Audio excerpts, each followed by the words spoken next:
Oke, terakhir apa namanya?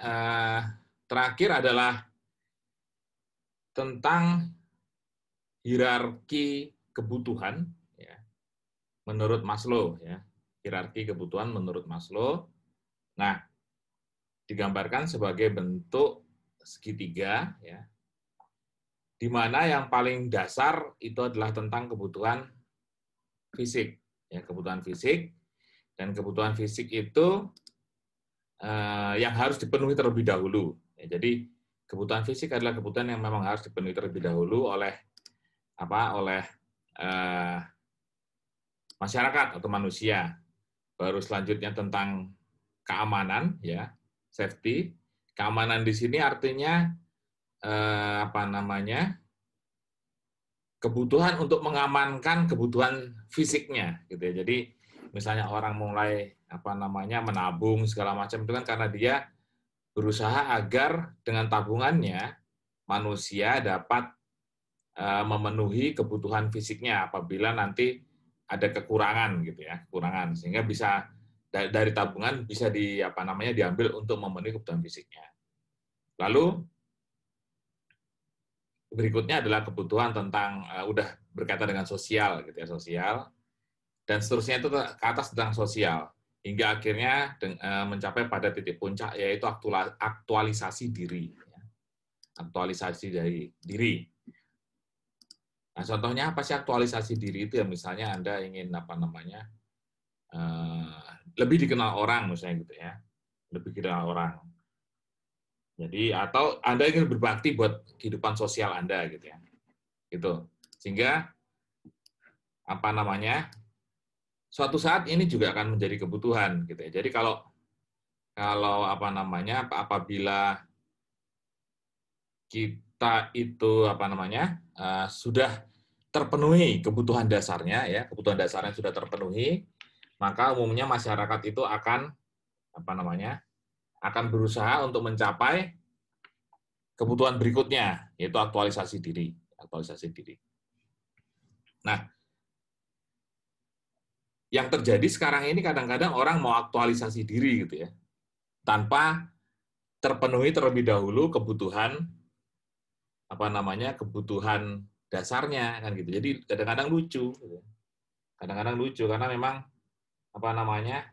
seharusnya memang kebutuhan dasar dulu yang terpenuhi, baru kemudian manusia bisa ke langkah berikutnya lah, ke tahapan berikutnya, ya gitu ya. Orang ingin dikenal, gitu ya, dikenal, tapi dia makannya susah, kan lucu, gitu ya. Gitu. Kan fenomena ini banyak terjadi sekarang. Apalagi sekarang zamannya sosial media toh. Orang kan pengennya terkenal, ya kan? Terkenal tapi kebutuhannya saja belum dapat dipenuhi dengan baik. Gitu. Nah, hal inilah membuat pincang sebenarnya kehidupan manusia karena memang dia ingin mencapai sesuatu yang sebenarnya belum pantas dia capai, gitu ya, belum pantas dia capai. Nah, kalau kita misalnya masih dalam tahapan kebutuhan makan kita yang perlu kita penuhi, ya itu dulu aja dipenuhi dulu, jangan yang lain-lain, gitu ya, jangan yang lain-lain, gitu. Ini medsos ini kan sebenarnya salah satu sarana untuk aktualisasi diri, gitu ya. Sebenarnya itu juga salah satu sarana untuk aktualisasi diri. Kenapa? Karena Anda nanti dikenal, gitu ya, gitu. Nah, memang ada salah satu dampak medsos karena kalian dikenal, maka itu juga bisa menghasilkan, kira-kira begitu ya. Itu makanya kalian kenal istilah ada endorsement, gitu ya. Gitu. Ada jumlah follower, gitu kan. Jumlah follower sehingga berharap jumlah follower yang banyak, kan gitu. Jumlah follower yang banyak, karena kalau jumlah follower yang banyak Anda kemungkinan bisa dapat endorse, gitu ya. Nah, dapat endorse tentu biasanya ada penghasilan dari sana. Nah, itu. Tapi menurut Maslow, ya, hierarki kebutuhan manusia itu adalah kebutuhan fisiknya terlebih dahulu, ya, tentang kebutuhan fisik yang dipenuhi baru berikutnya. Nah, jadi ini ya tentang kebutuhan manusia. Jadi ingat, bedakan antara kebutuhan dengan keinginan. Ya, bedakan kebutuhan dengan keinginan. Jangan jadikan apa namanya keinginan itu menjadi kebutuhan. Ya kalau memang belum saatnya keinginan menjadi kebutuhan ya jangan dipaksakan gitu ya. Minggu lalu sudah saya sampaikan misalnya Anda apa namanya ingin punya gadget gitu ya yang mahal. Padahal itu keinginan ya, keinginan. Tapi Anda tidak perlu karena dengan gadget yang sekarang pun Anda sudah punya itu Anda bisa gunakan untuk kebutuhan misalnya komunikasi itu sudah cukup.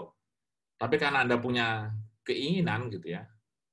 Nah, keinginan ini kadang-kadang nanti berubah jadi kebutuhan gitu. Dipaksakan jadi berubah jadi kebutuhan.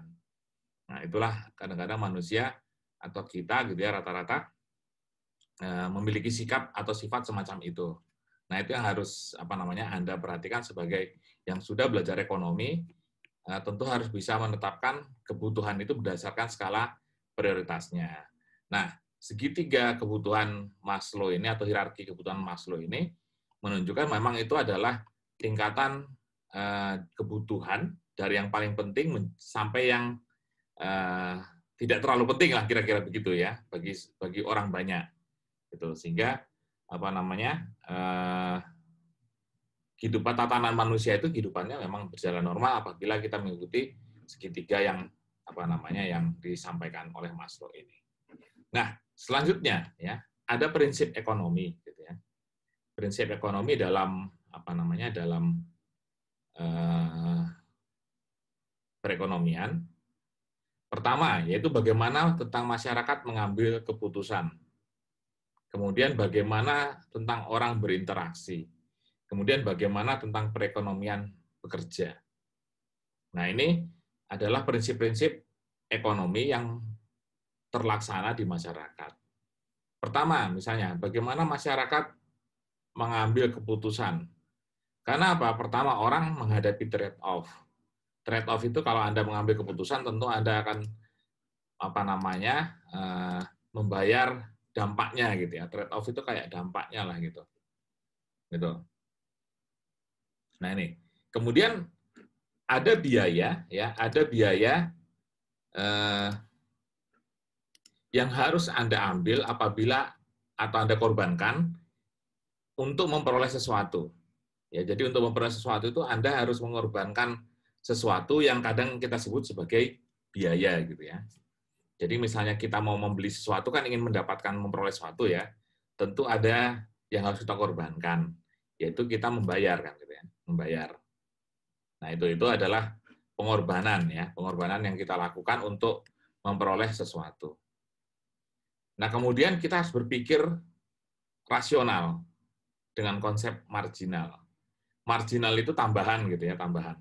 Jadi gini, rasional itu kita berpikir manusia itu kan misalnya ada sesuatu ada dua pilihan gitu ya pilihan. Tentu kita harus rasional mana yang kita pilih duluan gitu. Nah misalnya ada siang lapar nih ya siang lapar. Anda punya uang gitu ya. Secara rasional Anda akan membeli snack atau membeli makan siang apabila uangnya cukup ya gitu ya. Ada dua pilihan, Anda membeli hanya makanan ringan atau membeli makan siang Anda. Gitu. Nah, orang secara rasional kalau sudah lapar dan jamnya makan siang tentu akan membeli makan siang kan gitu ya. Gitu. Kenapa? Karena konsep marginal itu tambahan manfaatnya akan lebih banyak ya. Marginal itu kan tambahan margin ya. Itu akan lebih banyak di makan siangnya dibandingkan kita hanya membeli snack saja. Itu ya. Jadi misalnya siang hari kelaparan, uang saya ada pilihan untuk membeli membeli jajan aja atau membeli makan siang, tentu saya akan memilih membeli makan siang. Karena saya merasa makan siang itu lebih lebih bermanfaat atau memberikan nilai tambah yang lebih besar dibandingkan saya hanya membeli snack. Gitu ya. Itu. Nah kemudian orang mengambil keputusan karena orang bereaksi terhadap insentif. Ya insentif itu seperti kayak bantuan lah semacam gitu ya, bantuan. Orang akan lebih suka memperoleh kalau ada yang bantuannya gitu. Sehingga misalnya orang ada barang diberi diskon salah satu bentuk insentif gitu ya. Orang akan lebih senang yang itu gitu dibandingkan yang tidak dapat diskon misalnya gitu. Jadi rasional itu rasional. Makhluk manusia dalam kehidupan ekonomi harus bersifat rasional. Nah, kemudian bagaimana orang berinteraksi? Kemudian berikutnya, ada prinsip berikutnya adalah perdagangan itu harus menguntungkan sebuah pihak. Ya, jadi ini kan udah berdagang artinya berinteraksi kita dengan orang gitu ya. Gitu. Perdagangan harus menguntungkan semua pihak, baik penjual maupun pembeli. Kayaknya kalau perdagangan penjual sama pembeli. Ya.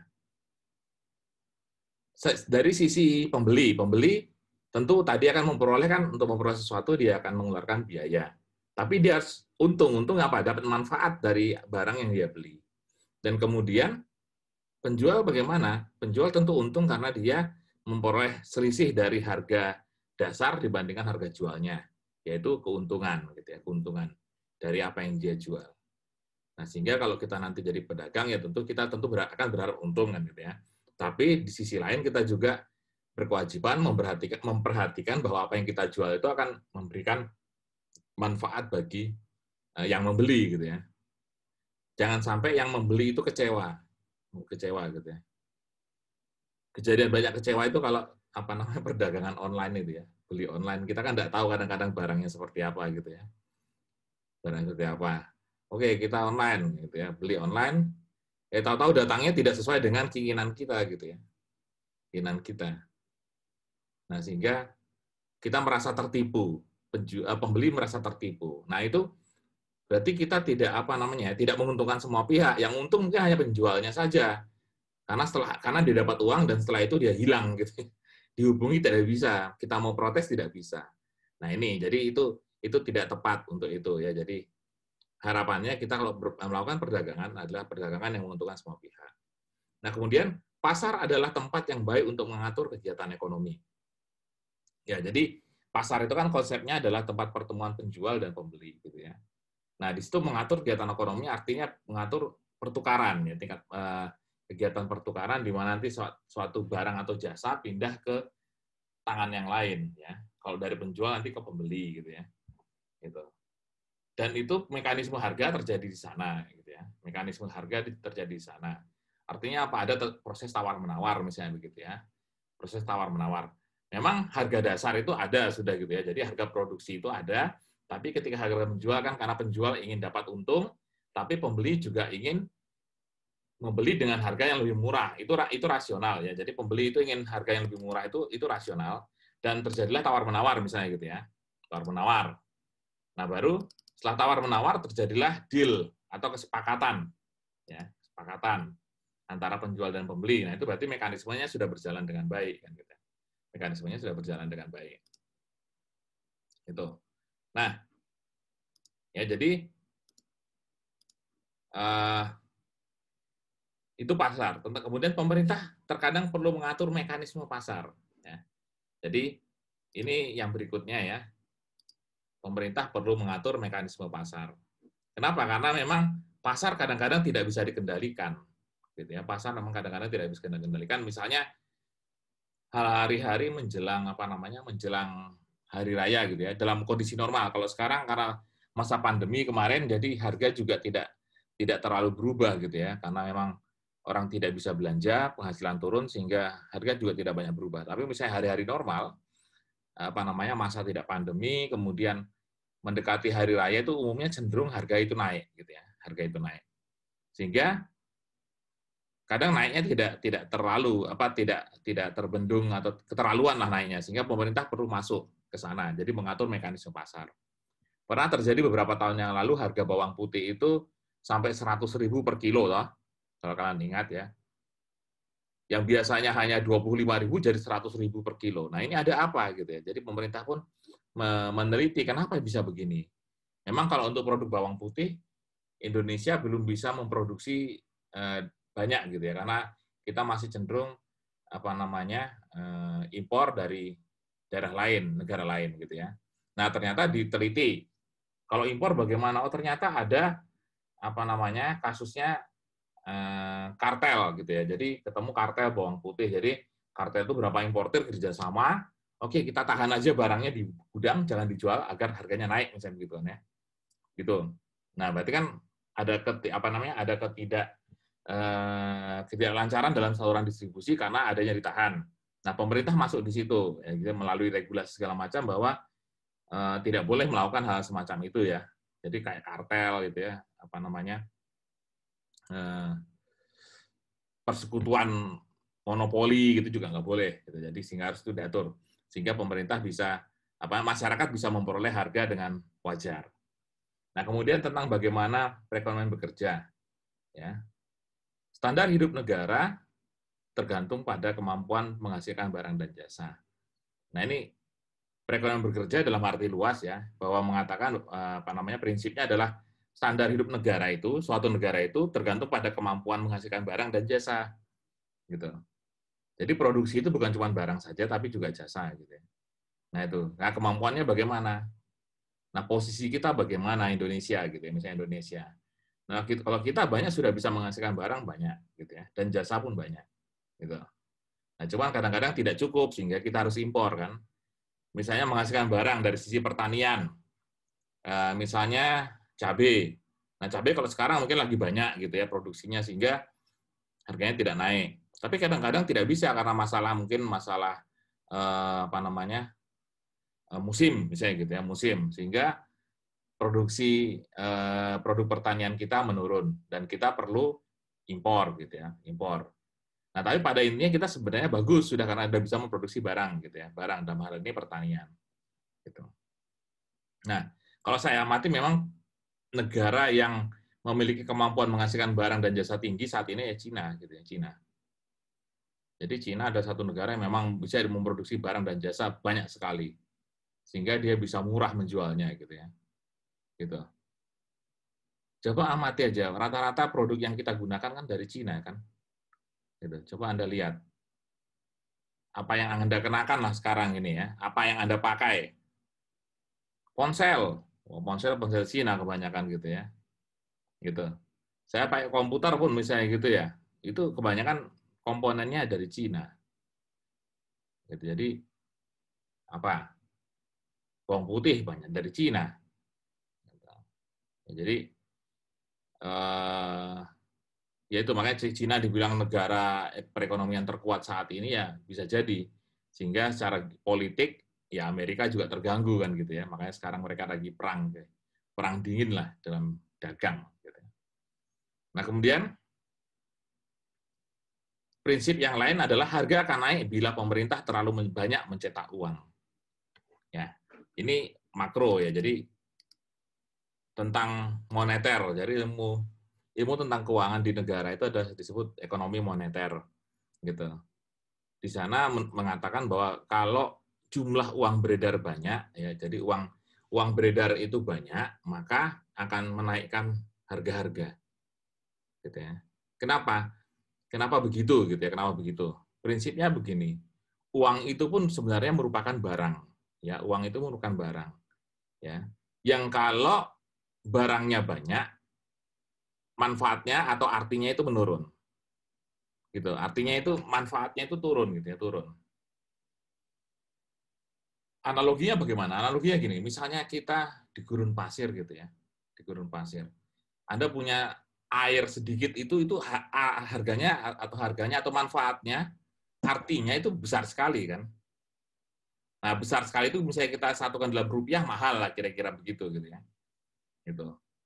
Nah itu kalau sedikit, tapi kalau makin banyak harganya turun. Ya harganya turun. Harga barangnya gitu, harga apa? Harga nilai airnya ya, nilainya. Maksud saya nilainya. Nilai airnya itu turun gitu. Makin banyak turun. Ya gitu ya. Itu. Nah, demikian juga uang. Uang itu juga kalau makin banyak dicetak, itu nilai uangnya turun. Gitu. Nah, nilai uang turun itu dalam prakteknya bagaimana? Begini. Misalnya 5 tahun yang lalu saya bisa membeli bakso dengan harga 5.000 gitu ya. 5.000 rupiah satu mangkok bakso. Nah, kemudian sekarang ya, itu 5 tahun yang lalu, sekarang saya harus membeli dengan harga 10.000 ya, 10.000 rupiah per mangkok bakso yang sama gitu ya. Nah, itu. Nah, di situ artinya nilai mata uang yang dulu itu lebih tinggi dibandingkan nilai mata uang yang sekarang. Kenapa? Karena dulu pada saat 5 tahun yang lalu, dengan uang 5.000 saja saya bisa membeli semangkok bakso. Tapi sekarang harus dengan uang 10.000 lah saya baru bisa membeli semangkok bakso. Itu artinya nilai yang dulu lebih tinggi, gitu ya. Nilai yang dulu lebih tinggi. Dan Anda lihat nominalnya, satu 5.000, satu 10.000. Banyak mana? Banyak yang 10.000 kan nominalnya. Gitu. Tentu makanya dikatakan kalau uangnya makin banyak, nilainya juga akan turun, gitu ya. Gitu. Nah ini, jadi konsep semacam uang sederhananya begitu, ya begitu. Terus ada pertanyaan, lo kemarin kok pemerintah mencetak uang 75.000, pecahan 75.000 ya? Ada yang sudah punya 75.000 itu? Tidak ada ya, tidak ada yang punya. Oke, saya kemarin nukar itu di Balikpapan beberapa waktu yang lalu, tapi harus ngisi internet lewat internet dulu gitu ya. Nah itu bagaimana kasusnya? Saat itu pemerintah memang mencetak uang pecahan 75.000 yang belum pernah ada gitu ya. Cuman kita harus mengganti gitu ya, mengganti. Jadi ya uang kita diambil gitu ya. Jadi kita harus tukar 75.000 juga atau ke Bank Indonesia gitu. Jadi uang yang 75.000 itu udah ditahan, tidak diedarkan lagi kan gitu. Sehingga jumlah uang beredar di masyarakat sama gitu ya, tetap sama.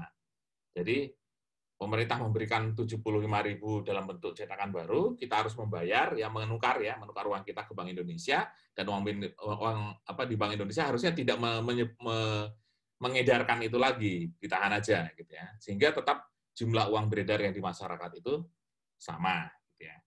Nah, itu ya. Itu konsep mengenai mencetak uang. Ini akan banyak dibahas sebenarnya di ekonomi moneter sebenarnya, makro dan moneter lah. Oke, kemudian ada trade-off antara inflasi dengan pengangguran. Ya, trade-off atau keterkaitan atau dampak gitu ya antara inflasi dengan pengangguran. Orang mengatakan inflasi itu jelek ya. Inflasi itu apa? Inflasi adalah kenaikan harga terus-menerus dalam jangka waktu tertentu. Kenaikan harga namanya inflasi. Kalau penurunan harga itu namanya deflasi ya. Inflasi, deflasi. Nah, ternyata kalau inflasinya bisa diatur atau dikendalikan, ya, itu akan bagus. Kenapa? Inflasi tadi kan kenaikan harga. Dari sisi Dari sisi produsen, kenaikan harga itu dibutuhkan, gitu ya. Karena apa? Kenaikan harga merupakan harapan produsen agar produknya di masa depan itu memiliki harga yang lebih tinggi, toh. Gitu. Kalau kita menjadi seorang produsen, ya, punya pabrik lah misalnya gitu ya, saya pasti ingin barang yang saya produksi di masa yang akan datang itu memiliki harga yang lebih tinggi dibandingkan sekarang. Gitu. Itu harapannya. Nah, kalau memang itu terjadi gitu ya, sehingga kalau terjadi produksi tetap jalan. Kalau produksi tetap jalan gitu ya, jadi inflasinya diatur, ya teratur, produksi tetap jalan. Tentu kalau produksi jalan, perusahaan butuh karyawan toh ya. Butuh karyawan. Nah, kalau butuh karyawan berarti penganggurannya turun kan ya, pengangguran turun. Gitu. Tapi kalau tidak butuh karyawan, penganggurannya pasti naik, ya gitu ya. Karena saya nggak butuh karyawan gitu. Seperti sekarang ini ya, tapi karena sekarang kasusnya pandemi gitu ya, karena larangan untuk berproduksi gitu ya. Oke, ini ternyata kurang 10 menit lagi, oke, tunggu aja. Hampir habis, nanti saya kasih tahu. Oke, jadi ini adalah prinsip ekonomi. Jadi prinsip ekonomi kalau dibahas itu bisa jelimet panjang sekali gitu ya. Gitu. Nah, ini. Nah, selanjutnya adalah sehingga prinsip ekonomi bukan lagi penting tujuannya gitu ya. Bukan lagi berusaha dengan modal yang sekecil mungkin untuk mendapatkan hasil yang sebesar mungkin. Nah, kalau dulu kan kita ada dengan modal yang sekecil-kecilnya memperoleh untung yang sebesar-besarnya kan gitu ya. Itu pemahaman dulu gitu. Nah, tapi kalau sekarang enggak gitu ya. Harus berusaha dengan modal pengorbanan tertentu untuk mendapatkan hasil yang maksimum, hasil yang tertinggi. Jadi kalau mengenai tujuannya tetap harus yang tertinggi, tapi pengorbanannya memang harus tertentu gitu ya, tertentu. tidak dengan sekecil-kecilnya, tetapi harus dengan pengorbanan tertentu. Nah, misalnya Anda ingin dapat IP tinggi, tentu Anda harus berusaha dengan standar tertentu kan. Misalnya Anda ikut kuliah terus, kemudian mengulang perkuliahan, rajin mengerjakan soal atau mengerjakan tugas, mengumpulkan tugas. Nah, itu kan adalah usaha Anda, ya. Usaha Anda tertentu agar mendapatkan hasil yang maksimum. Pasti berbeda dengan mahasiswa yang malas kuliah aja malas gitu ya. Ikut Zoom juga malas-malesan gitu kan. Gitu. Ya pasti akan berbeda gitu ya, berbeda dengan mahasiswa yang memang mempunyai usaha keras ya untuk memperoleh hasil maksimum. Gitu. Jadi bukan dengan modal sekecil-kecilnya, tapi pasti dengan pengorbanan tertentu. Nah, ini prinsip ekonomi yang sekarang gitu ya, yang sekarang. Oke. Nah, kemudian tadi berkaitan dengan keinginan dan keinginan atau kebutuhan ya, kebutuhan dan juga pemenuhan kebutuhannya gitu ya. Nah, untuk memenuhi kebutuhan itu pasti kita butuh sumber daya gitu ya, sumber daya. Nah, sumber daya itu ya, itu punya alternatif penggunaan. Ya, punya alternatif penggunaan. Sumber daya alam misalnya minyak bumi. Minyak bumi kan bisa digunakan, diambil ternya bisa, diambil minyaknya untuk jadi bahan bakar bisa gitu ya. Diambil gasnya juga bisa misalnya gitu ya. Jadi alternatif penggunaan banyak. Nah, minyak bumi yang jadi bahan bakar juga alternatifnya bisa banyak. Bisa jadi bensin, bisa jadi solar, Pertamax, Pertalite, Aftur segala macam. Jadi banyak penggunaan. Nah, manusia harus memilih penggunaan sumber dayanya gitu ya. Nah, sumber daya yang paling liquid gitu ya, itu adalah uang, sebenarnya uang. Karena uang itu penggunaannya bisa banyak sekali gitu ya. Anda misalnya punya uang 100.000 gitu ya, 100.000. Nah, itu kan bisa digunakan macam-macam toh. Bisa beli bakso, bisa beli es, bisa beli pulsa, bisa beli bensin, bisa beli makan siang, bisa beli bakso. Nah, itu penggunaan paling banyak itu alternatif sumber daya paling banyak itulah sumber daya uang. Gitu. Nah, sehingga kita harus memilih uangnya mau diapakan gitu ya. Atas berbagai alternatif penggunaan sumber daya tadi. Nah, gitu. Nah, ini sumber daya ya. Tadi apa aja? Ada sumber daya alam, sumber daya manusia, sumber daya buatan atau buatan manusia atau modal. Nah, dan berbagai sumber daya yang ada itu disebut sebagai faktor produksi, ya, faktor produksi. Nah, faktor produksi itu bisa digunakan atau bermanfaat apabila ada sumber daya kepengusahaan, ya, kepengusahaan atau entrepreneurship. Ya, jadi harus diusahakan. Dia bisa bermanfaat kalau diusahakan dulu gitu ya. Gitu. Misalnya sumber daya alam kayu kalau di hutan dibiarkan aja dia tidak akan bermanfaat. Tapi ketika ada kepengusahaan, ditebang kemudian dibuat mebel atau dibuat kayu kayu untuk perumahan gitu ya, itu baru bermanfaat gitu ya. Gitu. Jadi memang harus ada sumber daya kepengusahaan gitu ya, pengusahaan.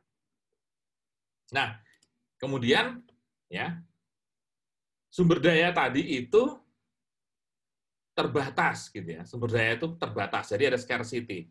Tapi unlimited wants. Keinginan itu unlimited. Resources is limited. Ya, jadi ada perbedaan antara resources and wants. Gap-nya besar sekali ya.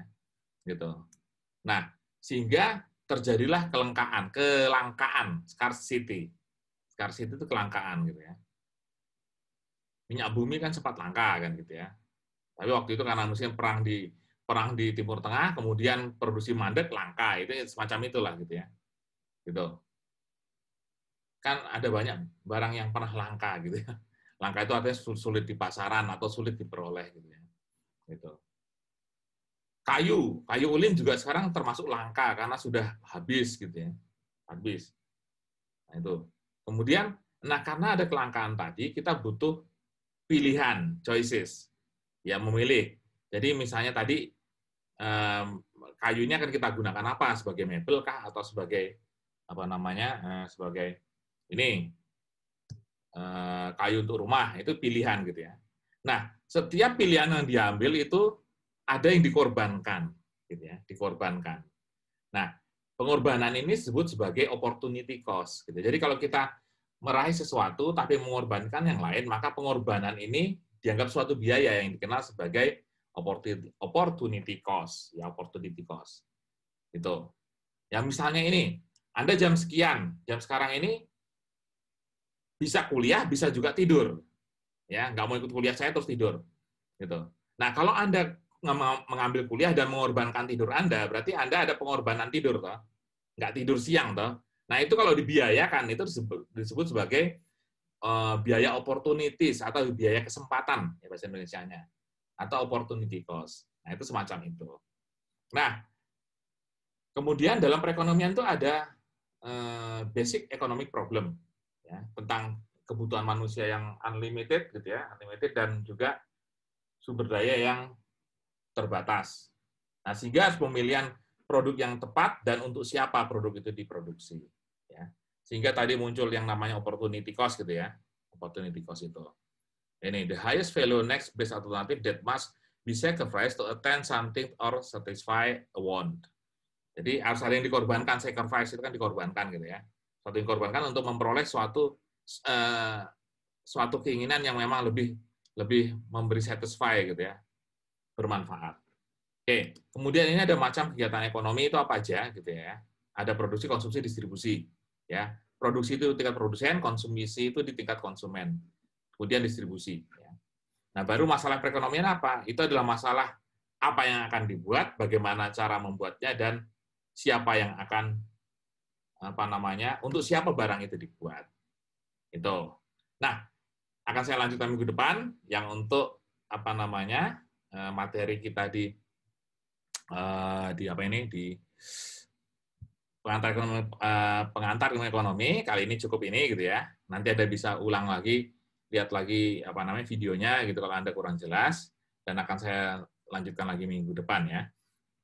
Oke, sampai sini apakah kalian bisa mengerti semua?